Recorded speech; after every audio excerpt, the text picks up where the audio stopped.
మన యశస్వి ప్రధానమంత్రి గౌరవనీయులు నరేంద్ర మోదీ గారు తెలంగాణ గడ్డ మీద మొన్న జరిగిన 5 రాష్ట్రాల్లో మొన్న ఎన్నికలు జరిగిన 5 రాష్ట్రాల్లో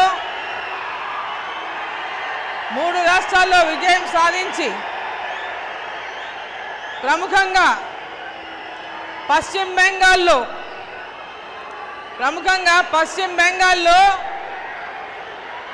భారతీయ జనతా పార్టీ గెలుస్తుందని ఎవరు కూడా పెద్ద ఎత్తున ఊహించలేదు. రకరకాల ఊహాగానాలు ఉన్నప్పటికీ కూడా పశ్చిమ బెంగాల్లో భారతీయ జనతా పార్టీ నరేంద్ర మోదీ గారి నాయకత్వంలో వారి మీద విశ్వాసంతో విజయడంకా మోగించి భారతీయ జనతా పార్టీ ప్రభుత్వాన్ని పశ్చిమ బెంగాల్లో ఏర్పాటు చేయించి ఈరోజు తెలంగాణ గడ్డ మీద అడుగు పెడుతున్నటువంటి మన ప్రధానమంత్రి గారికి తెలంగాణ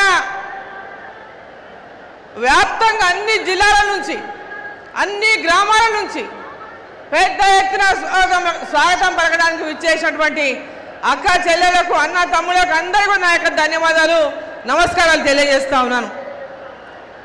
మొట్టమొదటగా పశ్చిమ బెంగాల్లో మొట్టమొదటిసారిగా ప్రభుత్వాన్ని ఏర్పాటు చేయించి అస్సాంలో మరొకసారి ప్రభుత్వాన్ని భారతీయ జనతా పార్టీ ప్రభుత్వాన్ని ఏర్పాటు చేసి పుదుచ్చేరిలో మరొకసారి ప్రభుత్వాన్ని ఏర్పాటు చేసి మరి మొట్టమొదటిగా తెలంగాణ గడ్డ మీదనే మన ప్రధానమంత్రి నరేంద్ర మోదీ గారు అడుగు పెడుతున్నారంటే నెక్స్ట్ టార్గెట్ తెలంగాణలో విజయం సాధించాలంటే ఇక్కడ ఉన్న ప్రతి ఒక్కరు కూడా ఈ స్ఫూర్తితో ఈరోజు మొత్తం రోడ్లు నిండిపోయినాయి. హైదరాబాద్ నగరం నిండిపోయింది, సికింద్రాబాద్ నగరం నిండిపోయింది. ఎక్కడ చూసినా జనసందోహం. నరేంద్ర మోదీ గారు తెలంగాణకు వస్తున్నారంటే వాడిని చూద్దామని పశ్చిమ బెంగాల్లో గెలిచొచ్చినటువంటి వారి నాయకత్వంలో భారతదేశానికే ఒక గొప్ప నమ్మకాన్ని విశ్వాసాన్ని ప్రజల్లో నింపుతున్నటువంటి నాయకుడు నరేంద్ర మోదీ గారిని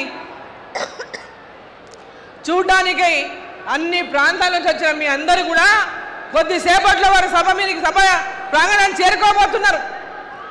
ఎదురు చూస్తూ ఉన్నారు మీరు ఎప్పుడెప్పుడా అని. ఎప్పుడెప్పుడా ముందు మోదీ గారు తొందరగా రావాలి, వాళ్ళు మాట్లాడాలి, మేము వినాలని చూస్తూ ఉన్నారు. కొద్దిసేపట్లోనే సభాస్థలికి చేరుకుంటారు. ఇక్కడ ఉన్న మనకు అందరి బాధ్యత ఇవాళ దేశవ్యాప్తంగా ఎక్కడ భారతీయ జనతా పార్టీ అధికారంలో ఉన్నా ఎప్పుడు ఎన్నికలు జరిగినా మళ్ళీ అక్కడ భారతీయ జనతా పార్టీ అధికారంలోకి వస్తూ ఉంది. భారతీయ జనతా పార్టీ అధికారంలో లేనటువంటి అనేక రాష్ట్రాల్లో ఈరోజు భారతీయ జనతా పార్టీని గెలిపిస్తూ పశ్చిమ బెంగాల్ లాంటి యొక్క రాష్ట్రంలో కూడా భారతీయ జనతా పార్టీని గెలిపించిండ్రు అంటే ప్రజలందరూ కూడా ఈ దేశం యొక్క భవిష్యత్తును నరేంద్ర మోదీ గారే సరిదిద్దగలిగినటువంటి విశ్వాసంతో ఉందనేది స్పష్టమైంది. ఈ దేశానికి మోదీ గారి నాయకత్వం అవసరం.